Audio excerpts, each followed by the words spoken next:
experience against, this kind of hybrid damage, AD building, Nidalee bruiser thing that only Lyra seems to be able to make work. So no surprise to see that one banned away, and Team EnVy grabbing the Varus with the first pick.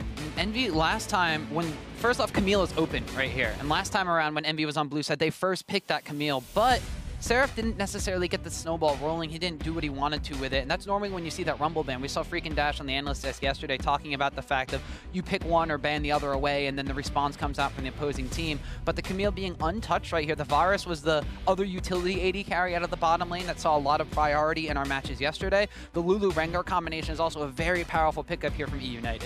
It's a little surprising to see Team EnVy not go for that Lulu first pick. That's generally seen as one of the safest first picks on the patch right now.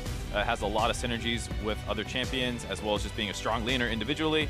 So kind of surprising to see EnVy give up that Lulu Rengar combination, but in response, EnVy does grab that Camille and Zyra in their second rotation. Yeah, it actually almost seems like a little bit of a blessing there for EnVy. So they get the Varus away from eUnited. It's actually something that definitely did not play a ton of. It was his least successful champion in the Challenger Series. So thinking EnVy may have been able to get that one a little bit later on. But we do want to see the Zyra, which has fallen off the radar recently, but just between today and yesterday seems to just be coming right back up when that Lulu's taken. Right, and the snap pick Fizz there out of eUnited, looking like they were ready for the potential Camille pick to come in for Team EnVy. Everyone knows Seraph plays this. He has a pretty good Camille. And so eUnited seems like they had something in their back pocket ready for it with this Fizz. I'm going to assume it's going to go top here and kind of try and counter out the Camille. It has a lot of kill threat on it early on. Depending on what summoners you go as well, you sometimes see Ignite teleport as opposed to Flash teleport. We'll need to see if Licorice wants to go that way. There's a lot of potential playmaking down the top side. Yeah, and that's something that Licorice hasn't played a ton of from the Challenger Series. In the finals against Gold United, we saw him playing a little bit more of the Rumble, a little bit more of the Renekton, some more carry-style top laners, but he has been a big favorite of those tank builds. The Fizz is something a little bit new for him. The second ban phase has gone through, though. The Caitlyn and the Vladimir being banned away by Team EnVy, whereas potential double jungle threat here, the Lee Sin and the Gragas being banned away by eUnited, targeting down Lyra heavily. And I do like the Gragas ban. It's one of the few tank junglers available on this patch. As soon as you take that out, it basically forces Lyra to play Rek'Sai if he wants some kind of tanky jungler here. Or you can always itemize a little differently too, but going with the Graves, he had a great Graves game too. Took over the early game with some early invades, as well as snowballing through his top side, who was winning. This time around, might be a little bit harder to play around that top side, but we see Lyra has a great Graves, and there's Ninja grabbing the Orianna. Yeah, so that's going to wind up being Ninja reprising his Orianna role. Didn't have the most success on that champion yesterday. However, the Graves for Lyra was definitely something that Team EnVy wanted to try to pick up a little bit more often. Gold United was not letting them do that and often took it away after game number 2, which is the game that EnVy wound up winning. Lucian, however, has been picked up for eUnited on the opposite side. It's something that's risen in popularity recently. Blade of the Rune King builds. We've seen some Trinity Force. We've seen some Black Cleaver. A lot of cool stuff can come out of that Lucian pick. And Syndra is going to round out the composition here from eUnited. Very aggressive team comp overall on the side of eUnited. It's a lot of damage and a lot of fighting early on. Should be a fairly explosive early game out of then. And on the side of Team EnVy, a little bit more cohesive of a team comp here. They don't really have a great frontliner, but they have the Orianna Varus for a lot of wave clear, buy some time out for the potential of the split pushing Camille, assuming it hasn't fallen behind the Fizz. So a lot of this will kind of come down to the early game for both these teams. Yeah, this is a little bit of a different twist from what we got a chance to see yesterday. No dedicated frontliner, a lot of champions that really just want to fight, going back and forth. Both of these teams have been applauded for their early game aggression as well. Team EnVy, one of the best NALCS teams, if not the best, at 20 minutes when it comes to gold leads and just their overall aggression. eUnited was one of those Challenger teams that, while they were going through the entire Challenger split, continued to be aggressive, continued to be proactive, and look for fights around all these Baron and Dragon Pit areas where other teams were more content giving away objectives and sitting back in the lane phase. So this could potentially be an explosive game with no tanks in their front lines. Yeah, for sure. And if you look at the side of eUnited, a lot of it will come down to that Syndra pick comboing early on with the Rengar. We talked about how much eUnited loves playing around that mid-jungle synergy. Stuck on the Orianna pick here for Ninja. He's going to have to try and survive this laning phase. And it's scary, but eUnited didn't have the greatest performance against Piglet, who you would have said was the weakest link on Team Liquid most likely. So this time around, Ninja similarly might be considered the weakest link on Team EnVy. And he's going to be targeted pretty heavily by eUnited. Well, game number 1 is about to get underway. You can tweet, of course, at LOL Esports, hashtag EnVyWin, hashtag EUNWin. Let us know who you think is going to pull out ahead. This is the relegation match in this best of 5 here at the 2017 promotion tournament. One of these teams is going to move on to play tomorrow in the final relegation match. One of these teams is going to go home and be stuck in the Challenger Series. Yep, going to be a disappointing day for somebody here. But we got a lot of League of Legends before we get to that point. Oh, we do. The games yesterday were any point. That could potentially be a lot of League of Legends action, but both of these teams might be a little bit more explosive. EnVy, known as a more aggressive team, known as an early game team, they didn't necessarily get the ball rolling as early as they normally do. They still want to getting first bloods. Occasionally they got first tower, and a lot of it was through that guy right there, Lyra, who's spamming Laugh in the Brush. But they were more controlled by G1 United yesterday than we had really even seen some LCS teams really just stop EnVy's all-out aggression, and they weren't able to turn any advantages they normally get in the early game into mid to late game leads where they just kind of ground to a halt against GCU. Right, and on the other side, we saw eUnited have extremely fast games against Team Liquid. Unfortunately, they were losing those games quickly. The first game was a long slugfest that took a while for eUnited to close out, and then the following games were very sloppy games overall. Lots of kills going back and forth in the early game. Looked pretty reminiscent of solo queue, honestly, and Team Liquid, having better mechanical players in some of the positions, were able to outfight United in a lot of positions, as well as having Rainover's good early jungling countering out Gilius. So we could be in for a fast series today, given the fact that EnVy's an early game team and eUnited seems to enjoy fighting. See an early invade coming in here on the red buff. Yep, putting a ward down to spot out where Gilius is going to be starting his pattern. It looks like that Lyra and Seraph actually just want to go really hard early on. The flash over the wall there from Gilius, they're going to not only get that summoner spell, but steal the buff away as well. Gilius was talking about how he needs to keep a cool head this series. That is not the way you want to start if you have some tilt problems. No, so that's going to be EnVy getting some extremely early game advantage, even forcing Gilius to go back. So now Lyra, topside jungle of eUnited is actually his because there is no jungler to oppose him whatsoever. Not only does he get the red buff, he's going to steal these Trugs away as well. And the best part is it stops Licorice from getting any kind of early aggression off. So it's a lot harder for the Fizz to want to play aggressive if he knows that at any point a red buffed up Graves can be running up on his backside. So Licorice, you see, getting the worst of the trades level 1.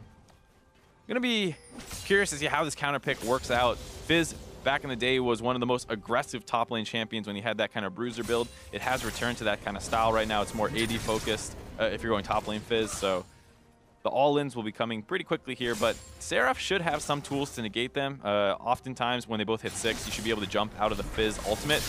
Even if it hits you, you can just dodge the damage using the Hextech ultimatum. So it should be a pretty skilly matchup overall. Yeah, well, likewise, Licorice is going to have that playful trickster to dodge a lot of the potential damage that Seraph can throw down after that Hextech ultimatum goes down. So definitely a little bit more of a skill-intensive matchup. Meanwhile, in the mid lane, we see Fox and Ninja trading blows back and forth. Ninja got a little bit of an early shove against Fox, but it seems to be Fox that is the one getting the upper hand as far as CS goes. 17 compared to 9 of Ninja. Orianna versus Syndra, definitely not the most fun matchup for this Orianna early on. Usually, if you can build as defensive as you need to be able to survive that lane phase at a small CS deficit, but Ninja's definitely not known for his laning phase as being one of his strong suits. It's not the worst thing, but if he's not in a good matchup, he can sometimes struggle. Well, we saw him struggling against Phoenix even when he was being picked into winning matchups yesterday. We had the eventual winning lane phase of Ahri versus Orianna, where the Orianna was getting ahead of lane phase. That was Phoenix playing that one. We saw, of course, the Vladimir against the LeBlanc, where the Vladimir just needs to kind of survive to level 7, but Ninja misjudging a lot of LeBlanc's damage, oftentimes with dying with double summoner spells still available. So if eUnited watched the games yesterday, they may know that this is a focal point to attack, but with Gilius being set behind extremely early on by Lyra, it's going to be all on Fox to get that early lane pressure himself. Bot side, also a very aggressive lane. All 3 lanes, like we were saying. Seems to be a theme in this game, I think. Yeah, that's why we're saying might be a pretty fast game here. Definitely had, for the most part in the Challenger Series, been stuck on the utility 80 carry type champions, a lot of Ashe, a lot of Varus, and he played those very well, but now that the meta has kind of changed up into more damage-oriented roles, we see him on the Lucian here.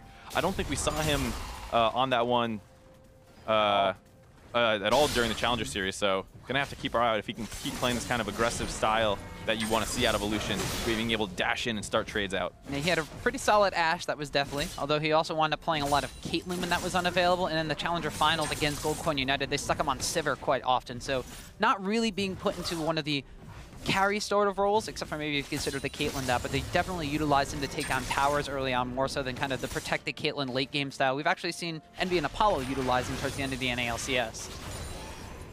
And that was something that was a little surprising to see out of EnVy yesterday. They highly prioritized both the Ashe and Varus, but didn't have great performances on them. Similarly, definitely was playing the Ashe yesterday a decent amount. He caught some heat for his Ashe arrows by the community. Unfortunately, ruining that 47 KDA he came into the games yesterday with, and I don't even want to tell you what it is right now because it's a lot lower. Also, I didn't do the math. We'll use the other excuse. Yeah, I'm protecting him. Not that I didn't. Well, Gilius, in the meantime, looks like to potentially be in a spot to protect his bottom lane, as he did wind up warding up the river, going over towards the Scuttle Crab area, but early shoves by the Varus and the Zyra lane. Of course, both of these characters being extremely aggressive on the bottom side of the map. The Zyra, we've seen it already rising a little bit more in priority when the Lulu's been taken away, being one of the few AD carry and support matchups that can shove in that aggressive Lulu lane. I'm talking about Gilius getting some early vision down there to protect his bot lane. Probably trying to protect himself a little bit too. Lyra has kept up the invades for the most part. Gilius just hit 4. For a second there, it was a level 5 Lyra to a level 3 Gilius. And you see already over a 15 CS advantage on the side of Lyra. Getting close, 20. And he is going to destroy this matchup if it keeps going this way. He'll get 6, he'll keep invading. The next buff will respawn. He obviously knows the timer of it because he stole the red buff away. And Gilius is going to need his team to protect him when that happens.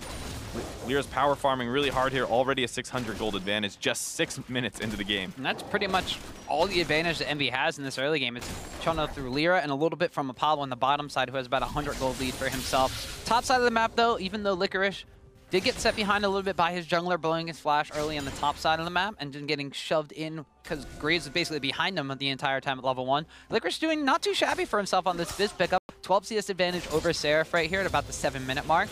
I mean, this is something that we haven't necessarily seen out of Licorice either, as you mentioned before. Very solid record on tanks. He came into the promotion tournament 10-3 on tanks and had yet to win a game while playing carries. I think only had 1 Rumble victory in the finals. Right, and the funny thing was, Borgenshar was telling me a little bit that he considers him a strong carry player, as we see now the flank coming in from EnVy. Well, it's his time to shine. He's about to teleport down to this bottom lane as Lyra's already joined the fray here. Hakuo going to wind up flashing away from the Fizz Fish.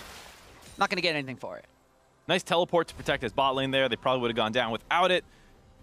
But he does not get anything in return. And during this time, Seraph is going to push in that top wave as well as hold on to his teleport now. So eUnited's bot lane's got to be a little scary of something else coming in against them now in the next 5 minutes. Gilius, in the meantime, even without his top laner up here, trying to get a little bit of an invade going down. Has to flash over the wall. The command shockwave is going to comb back, and Seraph comes in with a hook shot.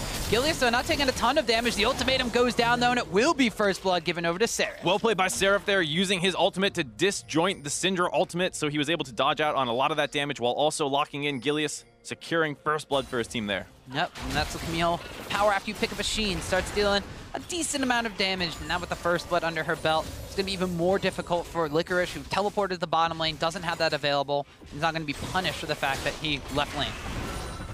That's one of the most annoying things. You, as a top laner, teleport down there. I'm going to go protect my bot lane because they got caught out of position a little bit. You're doing the team focus thing, and the next thing you know, you come up to top lane, and somehow your top laner has a kill out of nowhere. A little unfortunate for the side of eUnited. Also unfortunate that Lyra, utilizing this pressure on the bottom side, going to want it taking away the blue buff. At the same time, teleport advantage coming in for Seraph. Hook shots over the wall. Ultimatum's not quite available. There are multiple members diving on Deathly, and he just goes down. Good dive there by EnVy, getting their second kill of the game, this time on the Deathly, who was still low after that gank that happened in the bot lane just before that. Now, EnVy, what else can they get with this, though? It's great that they got a kill for their teleport. They probably want more. Still grouping up and pushing in around this bot lane turret, but Lyra's not going to stick around to help finish it off. Now, Lyra's got to go invade the other side of the jungle and continue to punish Gilius. Already a 53-26 CS advantage. And Gilius, he was trying to get some sort of punishment for the fact that Lyra's on the bottom side of the map, but he had to burn his flashes to get over that wall. He was stuck. Right, I mean, he doesn't have his top laner here, so it's still a 2v2 on the top side of the map. There is Seraph jumping out of Syndra's ultimate and able to lock down Gilius at the same time. Not having the best start here for Gilius. Got invaded extremely early on. Has been behind Lyra for the entire game. And now when he's trying to trade back while Lyra's in the bot lane, he still gets caught out on the top side and goes down. Yeah, and for Team EnVy, who looked rather out of sorts yesterday in the early game against Goldcoin United, they were able to pick up kills. Lyra was still able to do Lyra sort of things. He still had his 500 to 600 gold advantages about the 15-minute mark. He was still getting first bloods. He was helping people push down towers and just picking up kills across the map. But EnVy as a team didn't look nearly as coordinated as they did in some of their early games in the NALCS. This time around, still a little bit early on, but they're able to react on different sides of the map, utilizing different kinds of players to cover those weaknesses and not let Gilius kind of farm himself back into that. They even get a kill on him by shutting him down there. Right, you see now the trades are a little bit more difficult for Licorice. Still getting better of them, though, despite the 2 kills that came in for Seraph now. And it's a 2,500 gold lead about for EnVy. And they had these leads yesterday against Goldcoin United. They had a problem expanding them into larger leads. You know, we saw Seraph 2-0 just yesterday on Renekton. Here, trying to do more with it. Hextech Ultimatum goes down. Licorice is caught up in that one, and Lyra just walks in and says, thank you very much, picks up the kill. Yeah, well, there you see Lyra and Seraph comboing together for another kill. And this is what we were talking about yesterday. Seraph and Lyra were able to get off to some good early games when they had bully matchups. And this time around, they have a lead again. Hopefully things work out better for them. They're going to go for their second turret of the game here, maybe. Seraph looking like he's actually going to go for a recall instead. Yeah, Seraph's probably got a decent chunk of change after helping to get that kill and farm himself up about 1.5k in his pocket. Probably going to wind up going towards that Trinity Force first as he picks up the Phage on his first bag. Gilius, in the meantime, he's been shut down, he's been invaded on, he's been bullied around a little bit, but has now hit level 7, so he has that Throw of the Hunt potential available. We'll see if he tries to get something going either on the bottom side or the middle side of the map. Middle side of the map's been a little bit quiet, actually, besides that one fight around the blue buff area, but Gilius wound up going down. Fox, in general, has been relatively safe against Ninja in this lane matchup, but that CS advantage he gained early on, dwindling now to about a 5 CS difference. And we talk about how much Gilius wants to play around his mid laner and Fox. Well, it's really hard to do that when you know the other jungler is constantly in your face. Now Lyra not done making plays yet. Chain of Crushing goes down on Zeyzal, immediately has to use the Wild Growth, but there's too much damage. Lulu can't survive, and Apollo gets on the board. Lyra continuing to try and make plays around the map. They had good vision control down that bot side, and they were able to secure that invade, so they had no idea Lyra was wrapping around behind them. Caught out in the long lane, easily picked off there by the side of Envy. At the same time, Envy pinging out the fact that, hey, if Lyra's on the bottom side, Gilius might be on top side. Now winds up going, finds the control ward. He is going to be spotted out here by Seraph. Has to use the Throw of the Hunt to try to get away, but Seraph just trading back and forth on him. Licorice is back under the tower trying to get that down, and Gilius has to burn the ultimate just to run away. Obviously not the ideal setup there for eUnited. They probably wanted to dive Seraph under the turret and get a kill there, but he did buy enough time for Licorice to finish off that turret. Now, Licorice trying to focus down onto Seraph, can use that blast cone to get some distance between the two. Yeah, good use of blast gun there. Puts Licorice back into lane, Seraph away from that. So even though he got jumped on there, he's going to be A-OK to run away. eUnited, though, known for their own early game leads, not really finding the traction they want to. Haven't really been able to get anything done around their mid and jungle synergy. Bottom side of the map's been shoved in quite a bit. Their top side of the map is actually their strong side here with Licorice with a large CS advantage, and there you see using the Playful Trickster just to joint that Hextech Ultimatum. Winds up going on cooldown the full duration there. And that's why we talk about this being a pretty skilly matchup. Both champions have great tools for avoiding the other one's damage. Easy escape there for Licorice. And we said, you know, eUnited, this aggressive early game team. Well, all of it almost always came off the back of Gilius. It wasn't, you know, traditionally in the Challenger Series over the course of the split, it wasn't Licorice going and making a ton of solo kills. It wasn't the bot lane getting really aggressive. And even though they're kind of drafting to that style this time around, it wasn't what they had the most experience doing. So you see with Gilius shut down this game heavily by Lyra, they haven't really found any opportunities to make anything happen. A little bit of a parallel between these two teams as Envy often gets most of their early game, if not all of it, through the fact that Lyra gets them these advantages. However, eUnited looks to potentially be trying to make an answer to this blue buff invade. Teleport around the backside of Dragon Pit from Licorice. She's taking the long way around the mid laner that's building over there. Looks like the calling has come out as Lyra stole that blue buff away. Gilius is over here, and Licorice is now joined up. The fish is going to wind up landing on Hakuo. Playful Trickster's over the wall, but Hakuo flashes on the other side. Looks like now they're trying to collapse on Apollo, but Sarah's teleported into the fray, so Apollo gets the first kill. Lyra collapses and picks one up for himself. Even though definitely is able to trade a kill, it's a 2-for-1 in favor of Envy. It was just too telegraphed on the side of eUnited. Or not even telegraphed, but there was too much vision for Envy. They were able to react to exactly what eUnited was looking for. Zeyzal going to go down as well. Oh, the red buff and the collateral damage make that a 3-for-1 as Lyra gets another. The kick misses, but Lyra finishes him off with his ultimate, making that one a 3-for-1 overall. The gold lead up to over 4,000 now on the side of Envy, and they're going to grab another turret off the end of that team fight. And it was just too obvious what was going to happen there. Envy was getting collapsed on from multiple sides. They just have to turn off onto one of them. They have complete knowledge that eUnited has teleported them behind. They see Gilius there as well, so as soon as the combo of Licorice and Gilius try and go aggressive, they turn down and focus onto them after stealing away the blue buff. And this is the setup that you were talking about. eUnited has Gilius around the backside, a teleport from Licorice very, very far away because there was no vision for him to teleport in there at all. The culling had already been used, and immediately Seraph channels the teleport in, so they, like you said, they saw that one coming, but if he flashed back here, Seraph looked like he was about to get Delvon, but Gilius and Licorice not able to go through the tower there. Able to escape. Doing just fine. A little scary, but, you know, you'll lose a Cloud Drake for it, as Fox going to get caught out in the mid lane. Yeah, suddenly finds a kill on the Ninja, even though it was a 3v1 situation. Fox able to turn it 1-for-1. It's a little surprising to see Fox get caught out there. They had vision of Hakuho clearing out some wards in the topside jungle. Looked like he was able to just kind of roam down there to get involved with that play. Bit of a mistake by Fox. You see from the topside, Hakuho on Zyra. It's actually Ninja who starts it off with the ultimate, which leads him into Fox. Fox does trade one back. Ninja sacrificing himself for the greater good. Ends up being a 1-for-1. Not too much going on there. Flashes quite aggressively, but I guess in the grand scheme of things, you want to getting 2 assists on that kill. So overall, a little bit more goal going to the side of Team EnVy, but still, Fox able to turn one around, makes that one a decent trade, although not one that eUnited wants to continue giving over. They did wind up taking the Cloud Drake for themselves, while eUnited are falling behind in this early game. Almost 6,000 gold advantage for Team EnVy. They're not going down without a fight. They're still taking that Dragon objective. They're rotating their bottom lane up to the top side here to match the rotation coming out from Team EnVy. Problem is, though, all of their lanes are kind of just one step below in itemization, one step below in levels compared to their opponents on EnVy. And when they're playing such a damage-heavy comp, you always have the chance to pick somebody off to get back into the game. But as long as EnVy keeps up some good vision here and they don't get surprised at all, they should be fine in terms of how they play this game out. Like we mentioned before, they have a strong 4-1 comp here. Seraph is significantly farther ahead than Licorice at 2-0 and 4. He should have some dueling power. Almost open up onto Deathly there. He's able to get out. Poked low, though, and he needs to be careful trying to sit under this turret. He's not going to be able to. Going to have to run away here. There's a level 11 Lyra compared to a level 9 Gilius on that bottom side, or top side of the jungle here. Means level 2 collateral damage compared to just level 1 Thrill of the Hunt. But it looks like the tower is going to be the focus from Team EnVy. It's a little bit of zoning pressure here as there's no minion way to really stop them. EnVy's going to want to get in this tower. Eventually, Gilius is going to want to be using the Thrill of the Hunt just to try to zone them away. Stranglethorns comes out, though. Gilius can't hop in. The tower winds up going down, but Fox might not be giving this one up quite yet. Decides just to throw his ball back into the river. Cannot engage. Trying to ghost into range there, punishing EnVy for hopefully getting a little over aggressive near that top turret, getting greedy trying to finish it off, but they are able to finish it in time and start disengaging. Zyra one of the best for that. Gilius was not able to start that off with a bola or anything, and EnVy walks away scot-free, grabbing their last outer turret. Oh, the mid lane's still up. Excuse me, the top outer turret then. Yeah, they got 2 in the bottom lane. That's just throwing off our math. 3 towers compared to 1, and Team EnVy almost approaching the 20-minute mark, where normally they have the largest average gold lead in the North American LCS, despite being the 10th place team.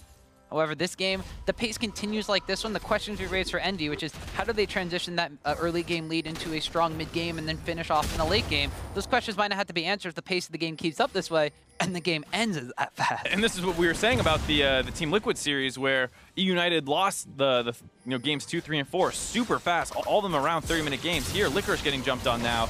He's caught out, way out of position. Yeah, just trying to do some wave clear duties. The playful trickster as the Chum the Waters come out. Seraph, they're going to get the sweep down, and it's going to be collateral damage from Graves, securing the 9th kill of the game. Lyra having a huge bounce back performance in game 1 here. Took over the game from the first minute of play. Goes for a red buff invade, takes that one away, steals away some camps from Gilius. Has not let up since then. And this is what we were just saying, is that EnVy, yeah, they don't have the best late game in the league. They have one of the worst, actually. And when you go up against a slower paced team in Gold Coin United, who's going to grind you out and fight for vision all over the place, then you get to see that EnVy really, really struggles. But eUnited, an aggressive playmaking team who does not seem to play well from behind. They don't know how to stabilize when something starts going in the opponent's favor. That's exactly the kind of team that EnVy wants to play against, because as big of a lead as they can get before the 25-minute hits, the best it is for them, because after that point, they do struggle. And eUnited, their comeback mechanic was basically trying to brute force fights around objectives, but if EnVy are going to be a little bit hip to that jive, we'll have to see if they actually get baited into some of those Dragon Pit or Baron Pit fights. eUnited on the opposite side, though, trying to just stall out at this point. Definitely himself, a little bit behind his opponent Apollo, 3-0 and 3 on that Varus compared to 1-1 and 0 on the Lucian pickup. And even though they wind up prioritizing that one, not as early on as you want to, it was in the second pick phase. Lucian hasn't really panned out for themselves here. Gilius, in the meantime, going to try to get a hop down on that. Gets the Stranglethorns out of Hakuho. The teleport being channeled there by Licorice. Forces the flash over the wall from Hakuho. Gilius using his own Throw of the Hunt. Looks like eUnited go not chase through. eUnited still looking for opportunities here. The problem is EnVy is usually able to spot them out and react to them. There was the one in the bot lane that they were able to turn for kills. On the top side, they disengaged it. Once again, here on the top side, after getting a little aggressive, able to disengage, get out free, just having to lose a flash on your support, not the end of the world. And to be fair, we talk about EnVy and Lyra so much in their early game. Apollo and Hakuho for the last third of the season really stepped up when they started playing that Caitlyn pick a little bit more, and they had the Ziggs pick as well. And they were able to win a lot of bot lanes, actually. And this time around, even though they didn't stomp necessarily in the 2v2, they did set up a lot of pressure for Lyra to be able to roam down with the jungle advantage. And that was a big factor in how they kind of blew this game open. Right, and that's something that we didn't mention all too much, the fact that definitely highest KDA in the North American Challenger Series coming into this promotion tournament. Ninja actually not the highest KDA in the mid lane for the NALCS. Actually going to try to turn around, and the Fox here flashes forward, using the heal, able to pick up a kill. Ninja turns that around. Fox getting over aggressive there after the ultimate, thinks he can keep walking forward, try and finish him off. Ninja flashes over the last Q, dodging out on that damage and putting him in range to finish Fox off. And there you see Ninja showing he's no slouch and able to trade back.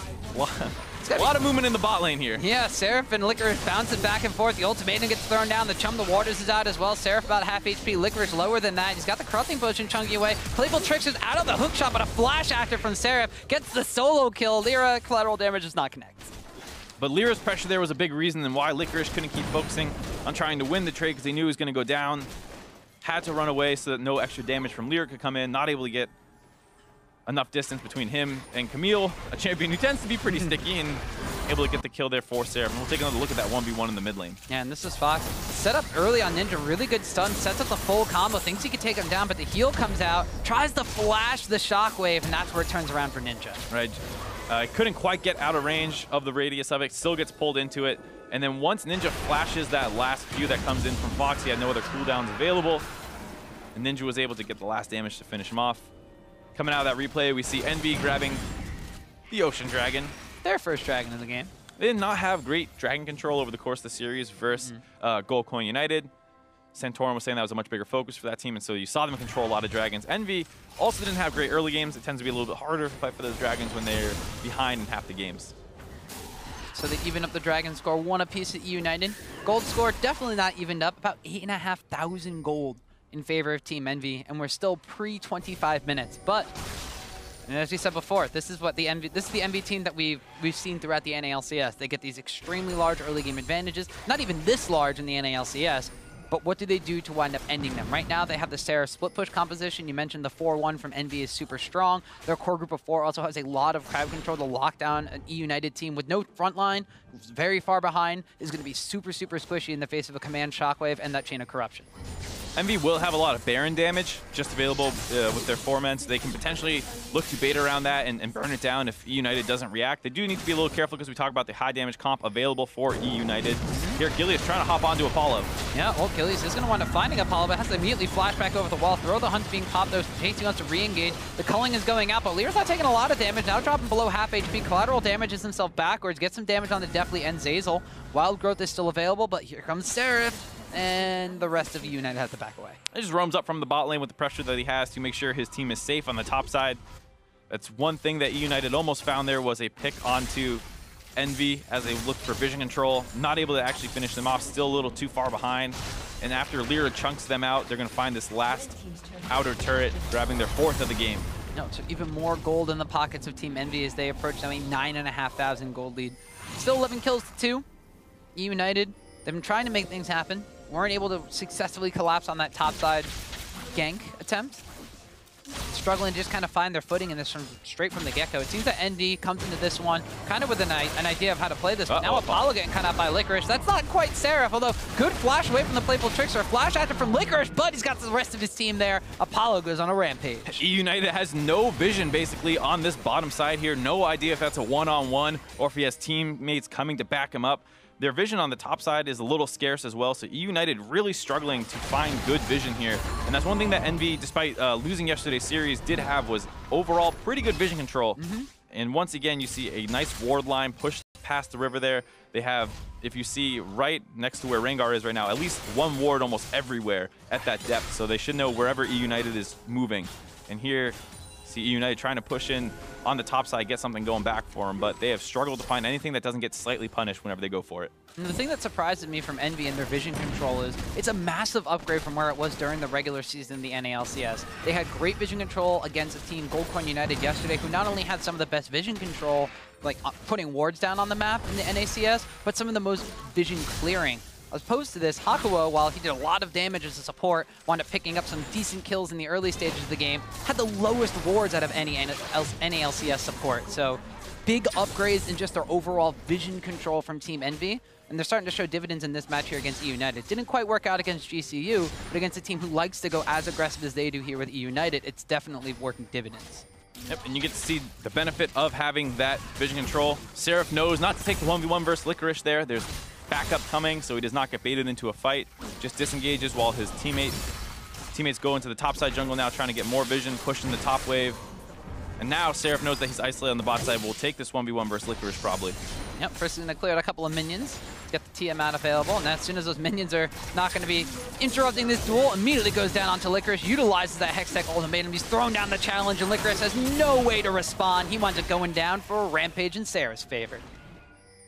Licorice having a tough time this game. 6 deaths, almost half of them now on the side of Team eUnited. They still want to fight around the mid lane, though. Trying to get something done with this 4-member long squad, but there is a teleport coming in from the top side from Seraph. Hakuo going to have to flash way over the wall. Ninja already extremely low. They walked up on the Lyra. It's a double kill picked up immediately by Fox. They are able to trade one back before Orianna goes down, but Seraph's joined the fray now. So there is an extra man on the side of EnVy. Fox is just leaving a trail of breadcrumbs, trying to run away from the rest of the team from EnVy with a hook shot over the wall. Good stun there from Fox. I don't think he's going to be able to survive for much longer. Didn't get the slow, though. He's running through a turret. Still probably going to go down to Camille here in a second, but might be able to get something done. Nope, drops as well. Ends up being a 2 for 2 overall. 3 for 2 if you count the kill in the bot lane that Seraph was able to pick up on the Licorice. And this is kind of what we were saying about the fact that eUnited's team comp is still really high damage. You see that they hit a stun onto Ninja that starts getting him low. Gilius is going to be able to start this fight off as well. Fox just on the side, poking in damage, keeps hitting Ninja, definitely throws in his ultimate as well. Now Lyra gets caught out, and Ninja actually flashes into that Q, goes down as in the double kill there for Fox, and then the rest of the time is him just kind of kite out. But if eUnited can find looks like that, they still have the ability to burst out any member of EnVy because none of them are going to end up being that tanky.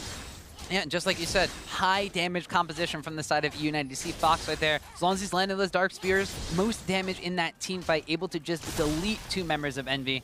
Ninja maybe deleting himself by flashing into that last Dark Sphere, but still, grouping up against the Cinder damage is going to be very, very dangerous. They also tried to collapse down on the Deathly, who did a decent amount of damage himself in that fight, despite being a little bit quiet since the lane phase has been over. He's been silently farming himself back up, has gone for the Black Cleaver after picking up the Blade of the Rune King, but still, multiple items behind his opponent in Apollo with 4 kills, 4 assists, and 0 deaths to his name. Has picked up Lord Dominic's Regards, Runon's Hurricane, Blade of the Rune King, Hex Drinker. I can name every single AD item in the shop, and he's probably got a piece of it, so. Yeah, a lot of people on EnVy very strong. On the side of eUnited, though, probably the most important member to be fed is Fox at 3 and 3. Not really fed, but at least he's got the kills. He's even to his opponent in that sense, where he's still as relevant in this game. And when you're going up against a squishy team comp and you're a Sinja, that's great because you might still be able to burst out basically anyone aside for Lyra, maybe Seraph now that they started itemizing some MR, picking up that Spectre's Cowl. But he'll be splitting for the most part, so you should have an opportunity to find a stun onto any member of EnVy and potentially blow them up to start a fight. And if you can do that, you're going to end up in a 4v5 situation, and maybe you can win. We saw a second Drake of the game being picked up by EnVy, a Cloud Drake for themselves to get a little bit of boost to their movement speed.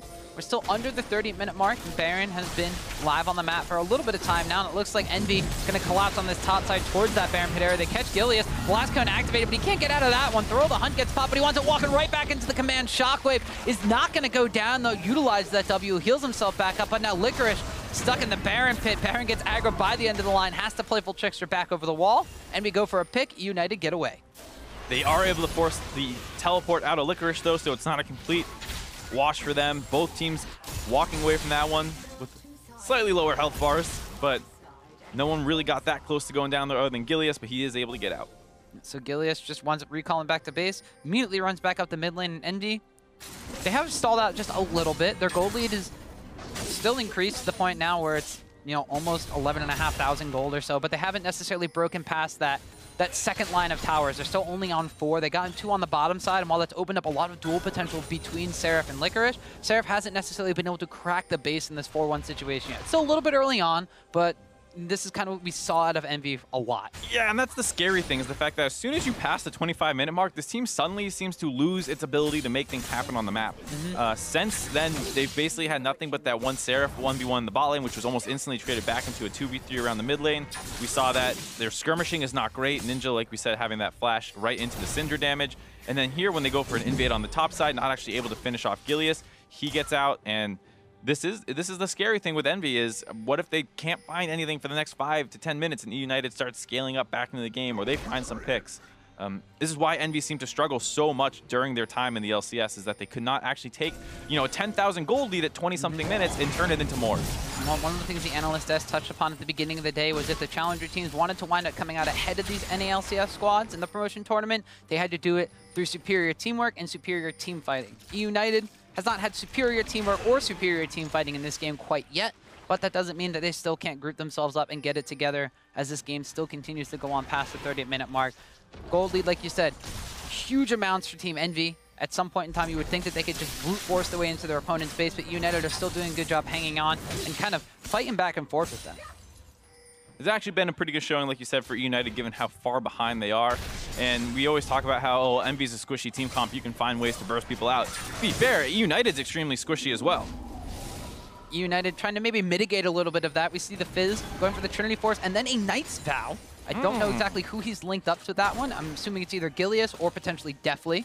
So that may be the only two champions on the team that really synergize. What looks like it is with Deathly, as he has the little buff on the bottom there. So Deathly has become his liege. Meanwhile, Gilius getting caught up, flashes over the wall, finds a wild Lyra waiting at his Krug area. Deathly takes a lot of that collateral damage as well. Ninja flashing forward, but the ball was a little bit too slow to follow. Apollo, in the meantime, though, going to get flanked by Fox. He shuts him down with just the ultimate. Saris utilizes the teleport and comes in, but the fight's already done. Not an impressive skirmish there out of EnVy. It was cute that Lyra was hiding all over the wall, already having the escape path of Gilius cut off.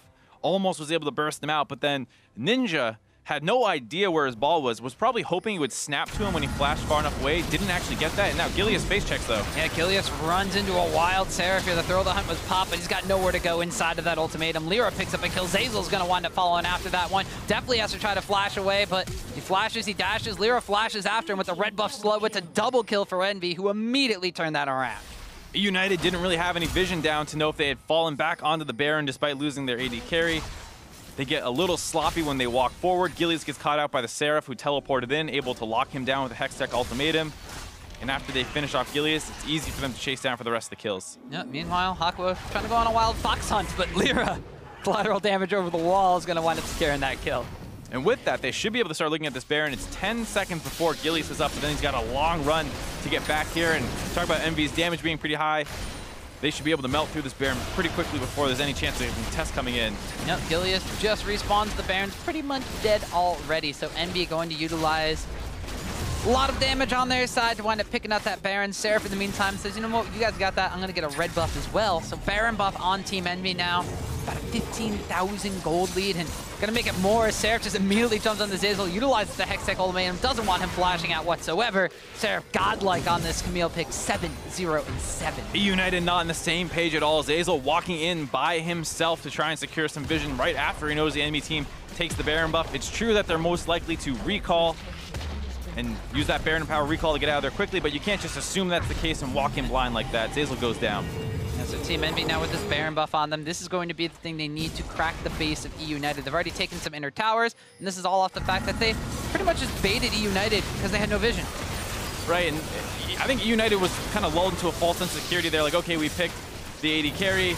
They're probably, you know, going to recall and reset or something. Let's walk in and try and get some Baron vision right now. And instead, Seraph's just hiding over the wall to start that fight off. And Lyra's still extremely strong at this point in the game, picking up a double kill before turning back and eventually finishing off Fox.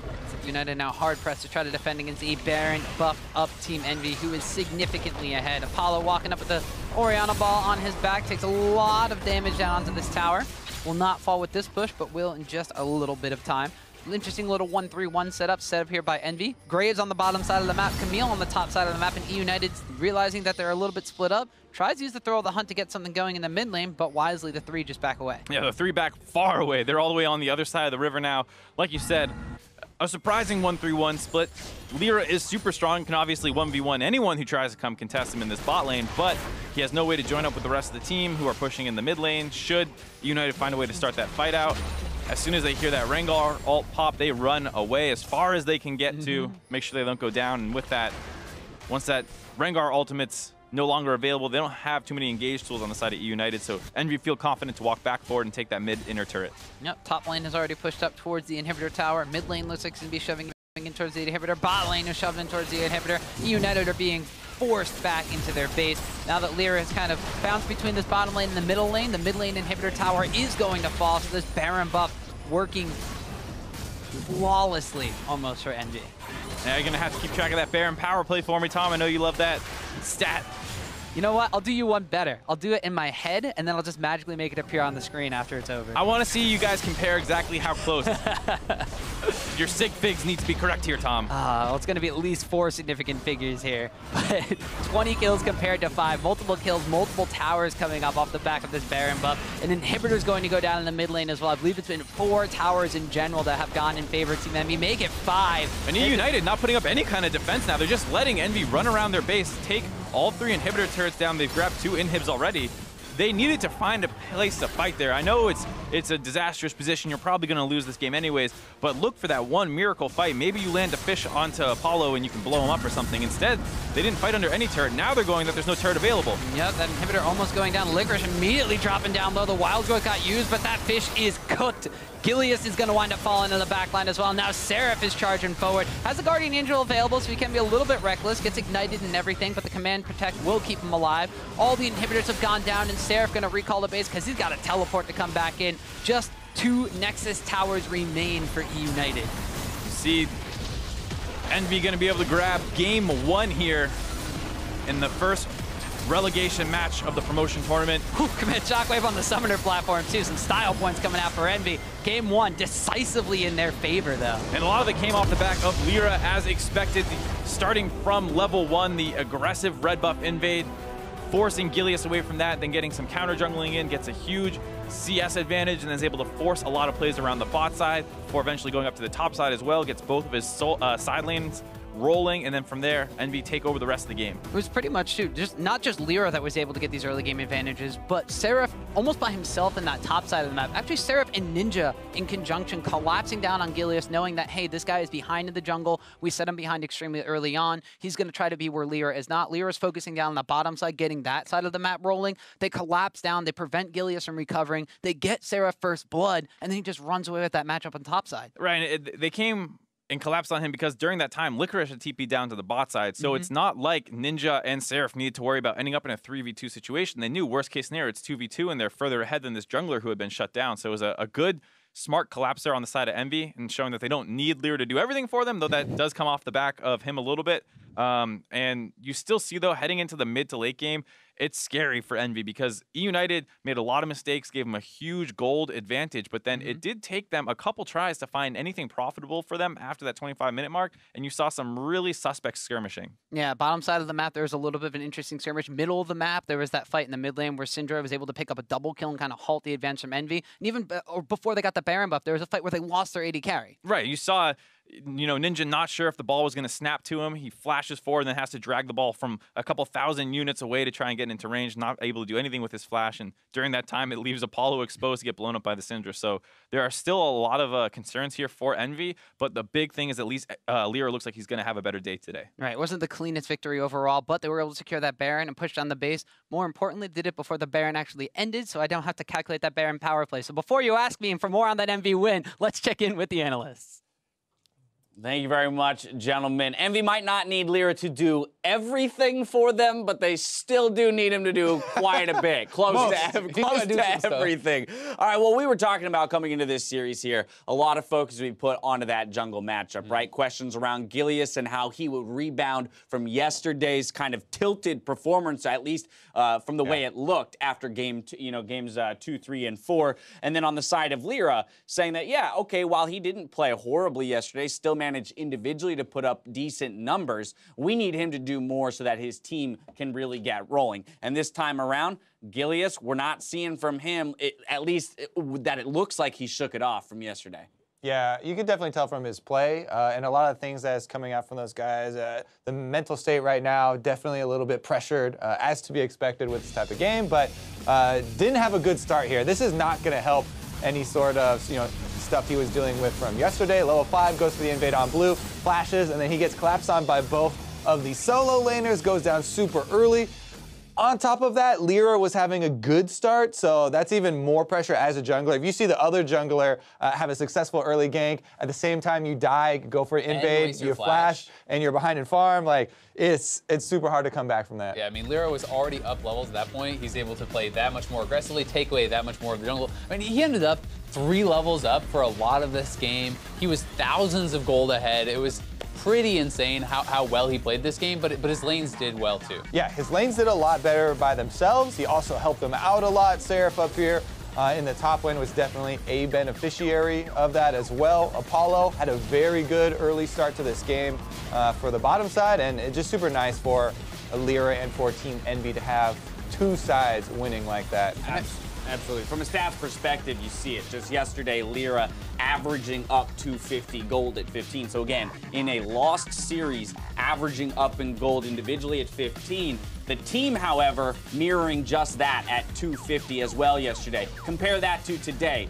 Him up 2,300 gold in this game, and the team up 5,100 gold at 15 in this game. He made it 3,200 by 20. Like it was disgusting. And I mean, the Fizz, Licorice was having some struggles. He was in the welfare build, going Knight's Vow second. Good. It was pretty bad. See, you're like, oh, it feels bad to see, top lane Fizz have to go Knight's Vow. But like, if my top lane Fizz is 0-6, I'm like, yeah, good Knight's Vow. Goodbye. You know your place. I mean, it's a smart build for the situation, but in what world does the Knight's Vow Fizz 1v1 the Trinity Force, Titanic Ain't Hydra? gonna happen. Yeah, exactly. Absolutely, of course, taking a play out of Darshan's playbook and some of the rest of the world. Of course, on the other stream, we have Piglet playing Karthus, so if you're interested to see how that's working out, go ahead and tune in over there. So some new picks finding their way here into the promotion tournament. Ultimately, this game falling in favor of EnVy. I would ask you guys, looking towards game 2 here, though, aside from Gilius untilting, where else would you put focus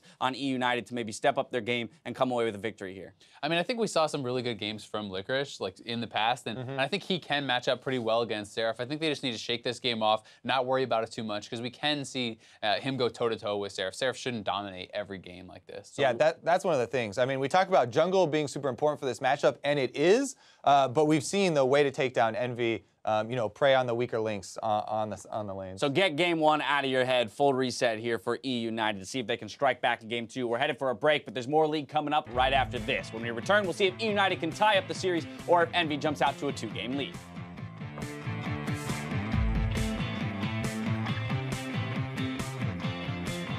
Are we just Challenger again? Yep. Holy moly, we're being pranked. Thanks, Maybe we also don't have a hotel, so.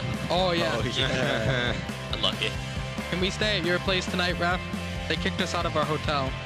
Kill Rengar. There's no flash. Video ult on me. I'm okay. I have G. They were here, No flash. Video too low.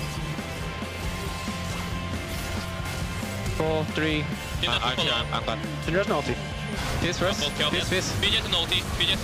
Rengar. Yeah, I got it. What's Syndra ulti?